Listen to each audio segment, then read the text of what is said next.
So why are we here? So Copper Club, it's the place where all begun for us, really. Yes. So 2020, was it August the 2nd? I know it was the first week in August. I think the August the 2nd, that's August. where like all our cards was revealed. So although I've known Corinna for 12 years, 13 years, and we dated in our late teenagehood, we didn't know each other anymore. We're at a phase now in our life, we're both mature adults, we've spent time apart from one another, and this is the place where we put our cards on the table and we said, do you know what, are we going to give this a go? I joined church in 2018. You came to church for me, I didn't go to church She for did, you. I think she did. I did not. And he joined a few years prior. I think I joined like a year before you, or a year and a half before yeah, you. like a year before. But you were serving quite quickly, actually. I know you Yeah. started serving and stuff. And honestly, I just came for God. Like, I was like, you know, I want to have a proper relationship with him. Yeah. And yeah, obviously me and Dane were still cordial at the time, but if you were to tell me 3 years later that we were going to be getting married, I wouldn't believe it, no. I wouldn't believe it. Because when Corinna came to church, we hadn't spoken in quite a few years. Yeah. And as soon as I saw her through the doors, I was like, oh my gosh, is she following me? Like, why is she here? I was genuinely quite frustrated. He was low-key I was annoyed, a little bit annoyed because like I'm going to church now, and I'm trying to pursue my relationship with God, and you know, Yeah. and I see you walking. Oh gosh. But yeah. I kind of just was focusing on church and stuff really, and working. I don't think I was really thinking about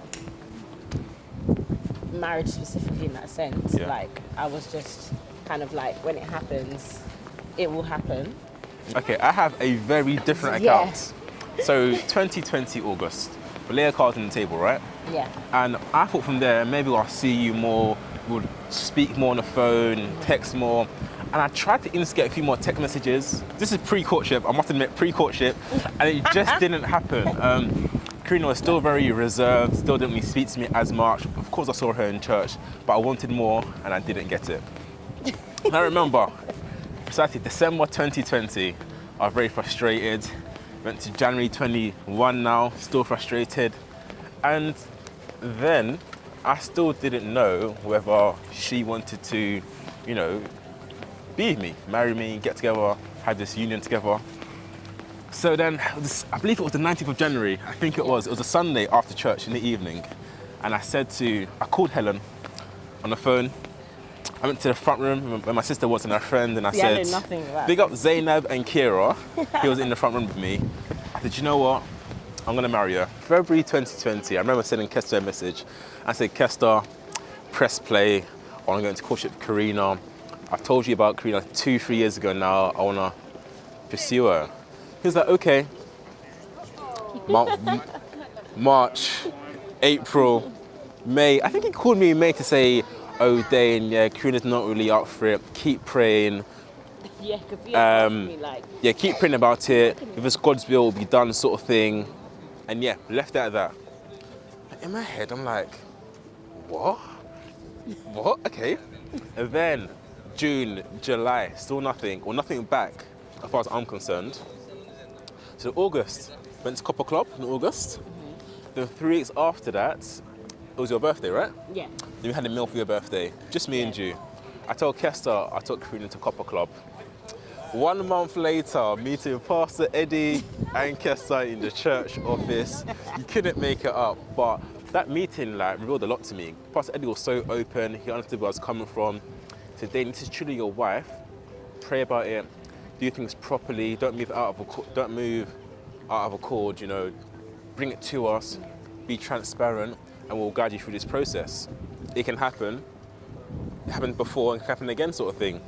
Yeah, and he kind of gave me the steps, you know, he told me to put it into prayer, fast if you need to fast, pray more and more often, and yeah, your time will come, but bring it to us, don't do things in secrecy. Obviously, from my side, like, I didn't realize how Dane was patiently waiting for something to happen. And I can't remember what month it was in, but Kester, I did have a meeting with Kester, And he was like, oh, you know, is there anyone that you like at the I'm like, moment? me, hey, me. But at the time, like, I actually didn't. I was just like, no, Kester, like, no. It's like, okay. Yeah, and then that was it. So, Was you being genuine? do you know what? I think at the time, Yeah. I was like, not unsure, but I didn't, in my hearts and hearts, be like, yeah, this is what. Because I know that, you know, from then, that's when things start moving, and I think I was still like scared and to move on to that next step. So I was just like, no, like, I don't really like anyone. Dane had asked me, like, we went for a coffee. CRC tradition, the coffee dates, yeah? Yeah. And then we drove, and then we ended up in Richmond Park. Bearing in mind that day, the weather wasn't great. It was cold, it was muddy. It was cold. Even started like, do you know what? It was raining, then it stopped, then it was raining, then it stopped. It was really windy, and I was just like, why am I here? Like, why are we in the park? Why are we outside? Like, why couldn't we find somewhere inside to sit? And then, so we managed to eventually find the place that Dane wanted to actually go to, because there was a specific part he wanted to go to. Did. We ended up finding the place after using the maps to get to the place that Dane wanted to get to. And so we kind of like walked around, and Dane was just talking, but he was like, I can tell when he's nervous. So She can't. I was chilled. I was good. And it was just like he wanted to say something, but he was kind of like, I don't know. He was kind of like going around in a circle. And then, like, when we had left the place, he asked me. He said, "So, you know, do you want to be in courtship with me?" And I was just like, yes. The quickest yes ever. I said yes. No delay, yes. I was like, so you can think about it. She's like, no, yes. No, but I was still quite shocked, because I was like, wow, it's actually happening right now. It was a weird, because, you know, you always think about, you know, when you're going to go into courtship and stuff, but when it actually happened, it was like, wow, it's actually happening right now. So, I've made the deposit for the ring. Done and dusted, no going back now. So then if you could recall, it was a national lockdown. What, from like, was it March or January time? I think it was January was in lockdown, COVID-19, January was in lockdown, right? So the whole place was closed. It was in Blue Water. What's the place called again? I can't recall, but that doesn't matter really anyway. I called Helen, as I mentioned beforehand, then I called Zion to drop us there, because only Zion and Helen knew my love for Corinna at this point in time. So 2 weeks later, after making the deposit, we went to Blue Water to collect the ring. Everywhere was closed, and once I did collect it, and I proposed it to Corinna in May, it was the wrong size. 2 sizes too big. So now it's engagement day, right? Fine. Said to Corinna a few weeks beforehand, would you like to follow me to a friend's birthday dinner? She was like, yeah, no problem. I sent her the dates. Shout out to Shanika. I sent her I said, what address can I give her? Actually, Shanika sent me an address to put on a flyer that would mimic my friend's birthday outing. She made up a whole flyer just so I can send to Corinna. It looked so legit. Like, I had no, honestly. So then, I arranged for all her friends and family to come over to my place. Nicole, Shanika, basically all the bridesmaids and a few others set it all up. It was really nice, and that was the day. But she knew nothing about it, of course. So on the day, I said to her, let's go for a meal. Me, yourself, and Helen. I have to show my appreciation towards you two for being two significant others in my life. As you know, Helen's like my best friend. She said, no problem, Dane. We'll go to that and go to your friend's birthday after. Literally, we went for a walk. We found a spot in the park. And when the coast was clear, I was got on one knee. Yes. Yeah? Yeah. She said yeah. Do another pose. Okay.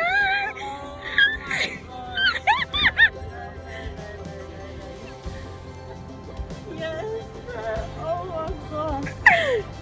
No. Oh my god. Oh my god. Oh my god. Oh my god. It's fine. Is it well? I don't know what to say. Is it big? Is it okay? It's a little bit big.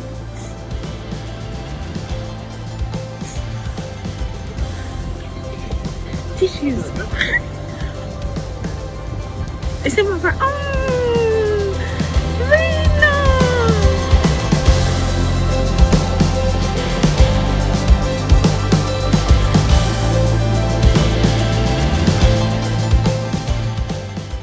Got there in the end. You did well. Yeah. He did well. You said yes, so Yeah. we're here. We're here. Yeah. For me, it was more like job done. It was like finally, job done. All this, the years of saying, of thinking, oh, I'm gonna marry this woman, and the preparation. But that brought me to a whole new level with the wedding planning. And that was different, that was totally different. But yeah, it felt like job done for me. It was a very overwhelming feeling. As I said, I got a bit emotional. I was crying afterwards, as females do, most females. But we got back, and then we walked through and then opened the living room door, and I just heard surprise, and I was just like, oh my gosh, like I was not expecting that at all. It was, I mean, considering we got engaged in May and we got married in August, we had a very short space of time to do everything. It was quite stressful, but you know, it all worked out in the end. Like all our friends and family were there for us and helped us, and yeah, this is where, you know, it all led to this.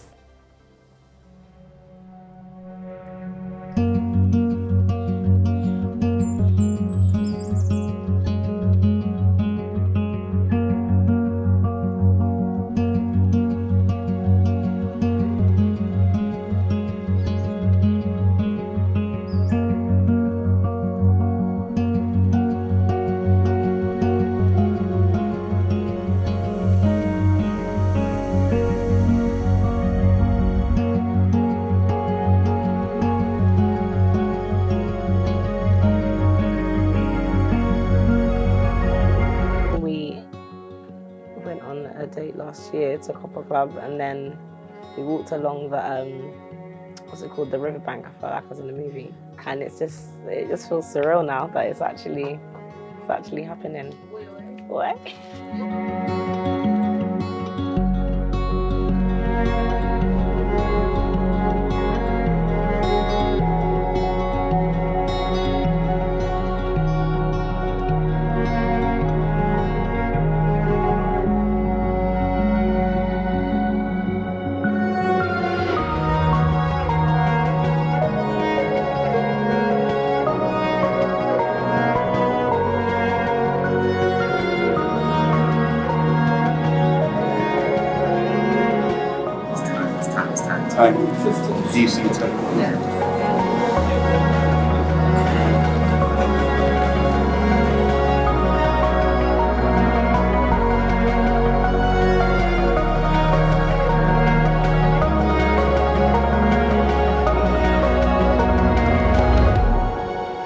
See, Corinna, she doesn't say much, but the small, subtle mannerisms, the actions, even a few words that says 1,000 words, if that makes sense.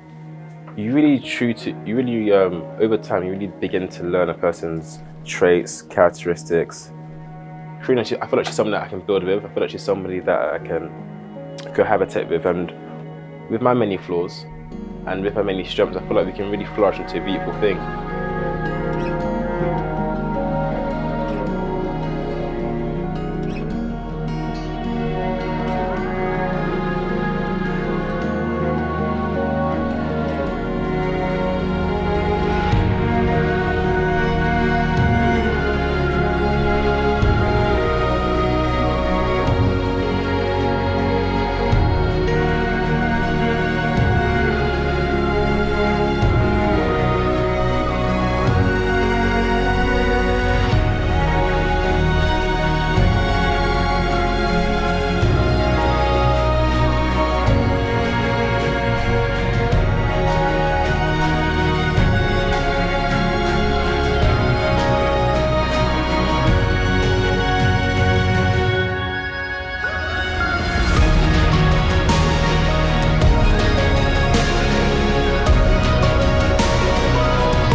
now pronounce you husband and wife. You may kiss the bride.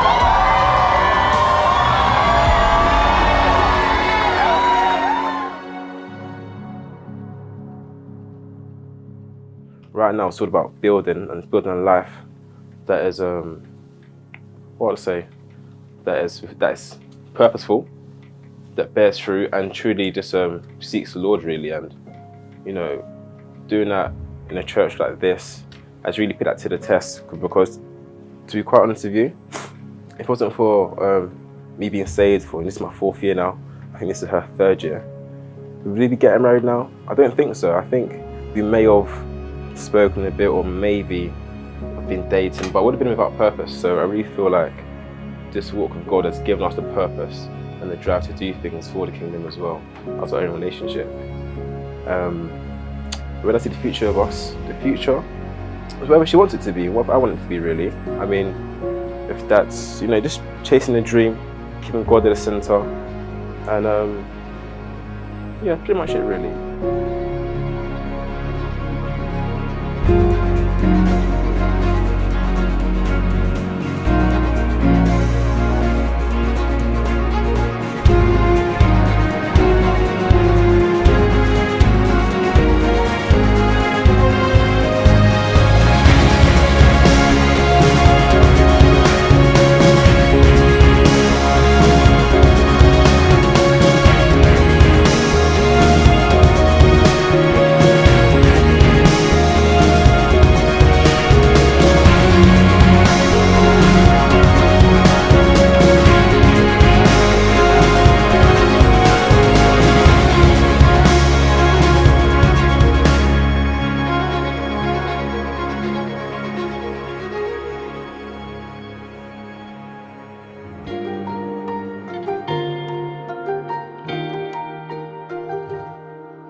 Corinna, I wanted to say how proud I know Dad would have been today.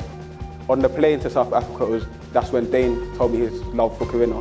We've talked about this day for years, and seeing it come to pass has made me truly happy for you, and I'm proud of you. And both of your mums haven't stopped smiling this evening. Days like this with family older than you are quite special. So with no further ado, I'd like you all to raise a glass to the bride and groom.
Okay, I think we're married now, aren't we, Corinna? We are. Married, yep. Okay, so we have a few Q&A questions. Okay. How was your first wedding night? Can you Sorry. give an account for that? You want me to start? Please. So, yeah, after the wedding, we stayed at a hotel and we went to sleep. Long story short. Very exciting. You know, you think, you know, you were waiting, you know, suppressing certain hormones, and on that special night, it all come together. We literally fell asleep. We got in from the wedding and were so tired, we fell asleep. Yeah. Sorry to be so boring, but that's what happens. It was a very, very long day. Honestly. And we had to catch a flight the next day. So. And even day 2, we fell asleep. So anyways, moving on. Okay, is there one thing you miss after being single? Miss from being single. Miss from being single, sorry. What do you miss the most? What do I miss? I miss freedom to a certain extent. Like, if I want to act in a certain way, I now feel like I represent Corinna. So I can't act like I feel like I can't act irrational. If I want to throw a tantrum or something like that, or something happens on the street or at work or wherever I am, I can't act irrational if I wanted to because of you. Yeah. Does that make sense? Yeah. But I don't know, I think I put that pressure on myself. I think I'm being silly, but that's the one thing I miss. What do I miss from being single?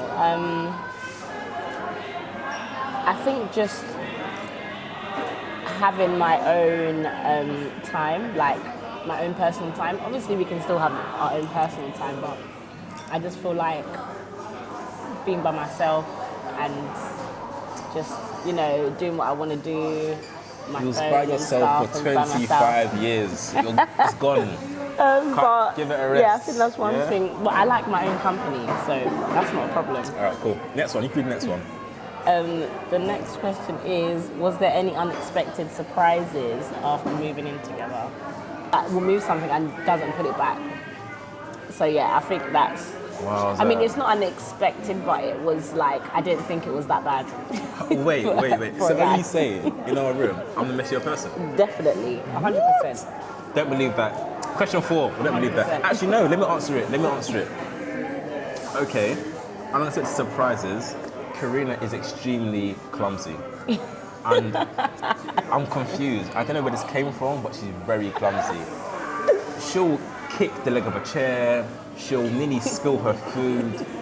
Just balance, equilibrium is totally off. I am clumsy. Very, very clumsy. I look at her and I'm just so confused. Well, you knew I was clumsy, but I don't think he realised. This wasn't brought up in any courtship meeting, nothing. It was never ever brought to the table, but it's fine. All right, give me the next one. Was there anything that got revealed after moving in / post-marriage? It's kind of the same sort of Question. Yeah, but Can I jump in? go on then. I would say accountability and transparency. You have to be very accountable. You have to be totally clear. You need to be on the same page. And if you're not on the same page, quickly rectify it and get on the same page. Because if you fall asleep, and you have mishaps with your partner, or you two are not on the same page, it can easily, even at its early phase, it can both begin to drift and get to a place whereby I'm now 5 pages behind you or 5 pages in front of you.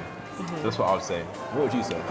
I would say definitely communication. I know a lot of people say communication is key, but they're not joking. Like, communication is key. It's the number one thing, because one thing can turn into miscommunication, and it's like if you had just told your partner And or the told them, small things, in the so first place, then small, that wouldn't have led to that and stuff like that. So Yeah. the plans for the future, well, for us to obviously settle down properly, buy a house, have children. How many? I want 3 children, and he wants 1, and We'll sort have something to out. compromise. Compromise. But yeah, I know a lot of people, as soon as you're married, they're like, oh, when are the kids gonna start coming in? And I'm just like, just wait, guys, because you're not going to be looking after them. It's going to be us. I'll tell you that, yeah, for sure. You can't give it back. Literally, Yeah, like, that's it's it. cute for half an hour, but giving it back, you know, our future. So, of course, as Corinna mentioned, you know, we have our place, we rent a place right now, but, you know, to buy a place of our own, of course, have some little ones running around the place.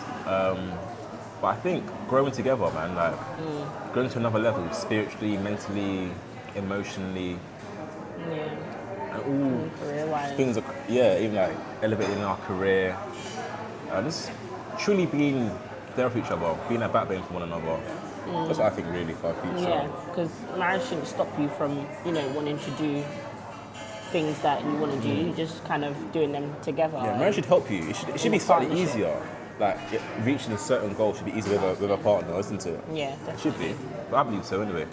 You want to shout out all the people you want to shout out? Thank you for the wedding. And There'd be credits going up after this. Yeah. Oh no! You just start wanna first. Shout out, definitely my mum, all my bridesmaids, Nicole, Helen, my sister, Kira. Listen, Dane's my sister-in-law. She was amazing. Shanika, Sarah, everyone like played their part. If they were given, you know, something to do, they would do it. And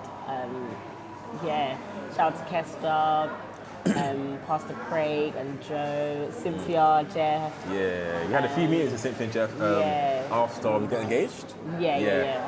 That truly and getting, I wouldn't call it counsel, but just an honest chat, an honest conversation with a couple who recently married, who are close in age to us. Very insightful. Yeah. Yeah.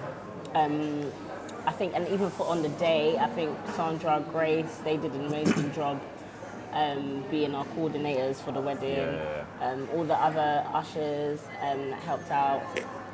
Callie Livingston.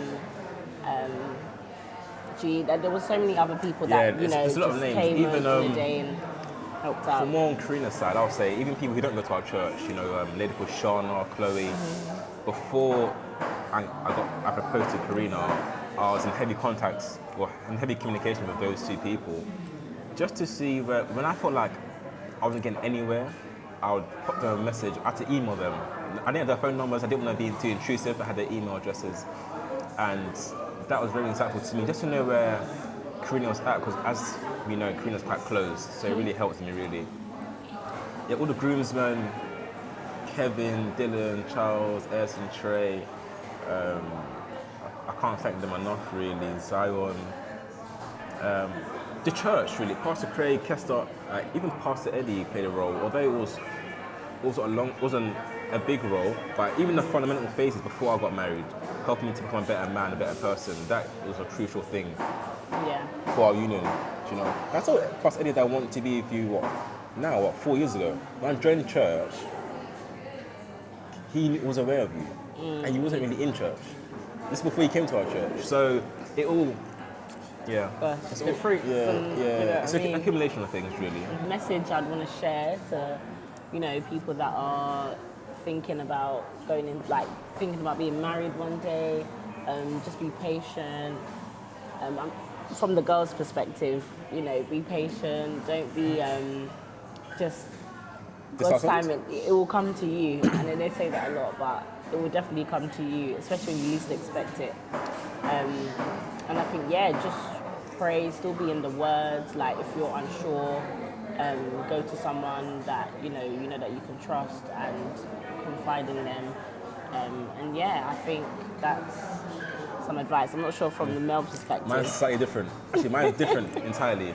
My advice would be proactive, however, do so with the counsel that we have. So a lot of people, I feel like, they might have a word, they might have the inclination, I think that's my wife, I think that's my long life partner, but I don't feel like we move. We keep in our little circles sometimes. Like there's loads of beautiful ladies and sisters in our church who are just there waiting, just waiting for the husband to come, but the husbands aren't moving, the men aren't moving. Yeah. So I'll say move with counsel, because what the counsel tells you is for that time in season. If they're telling you to wait, it's because there's a few factors at play. you don't know all the intricate details of that person's life. You don't know what they're going through, that lady's going through, which is stopping her from going to her next phase, isn't it? Yeah. I approached Kessa about 2020 February. We entered courtship February 21. So in that year, remember the things that he was working on that was inhibiting us getting together. So live with counsel. Counsel was there to assist you and to guide you. It's not, they're not the enemy. I know Kessa, maybe like, no, whoever your leader is, but they're there to help you, they're there to assist. And they're not there to stop your blessing. If it's God's will, it will be done. So that's what I would say, really. Amen.